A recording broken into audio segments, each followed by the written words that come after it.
বাজার থেকে ২-৩ দিন আগে কিছু কলা কিনে এনেছিলাম। সেখান থেকে ২টা কলা দেখি একদম বেশি পেকে গেছে। আসসালামু আলাইকুম, কেমন আছেন সবাই? তাই চিন্তা করলাম কলা দুটোকে ফেলে দিয়ে কী লাভ। এই কলা দিয়ে তো সুস্বাদু একটা খাবার তৈরি করে নেওয়া যায়। তাই কলা দুটোকে প্রথমে চটকে নিলাম আর তার মধ্যে দিয়ে দিলাম সামান্য পরিমাণে চিনি, যেহেতু কলা এমনিতেই মিষ্টি থাকে। আর দিয়ে দিচ্ছি সামান্য পরিমাণে লবণ আর ২ কাপ পরিমাণে চালের গুঁড়ি। এখন এগুলোকেও আমি ভালোভাবে হাত দিয়ে চটকে নিচ্ছি। আমার ব্যাটারটা কিন্তু রেডি হয়ে গেছে। আর অন্যদিকে আমি চুলায় একটা কড়াই বসিয়ে দিয়েছি আর তার মধ্যে দিয়ে দিচ্ছি পর্যাপ্ত পরিমাণে তেল।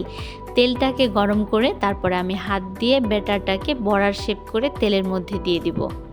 এপাশ ওপাশ করে ৩-৪ মিনিটের মতো ভেজে নিব। আর ভাজার সময় কিন্তু চুলার আঁচটা অবশ্যই মাঝারি আঁচে রাখতে হবে, তা না হলে কিন্তু উপরে হয়ে যাবে আর ভেতরে কিন্তু কাঁচা থেকে যাবে।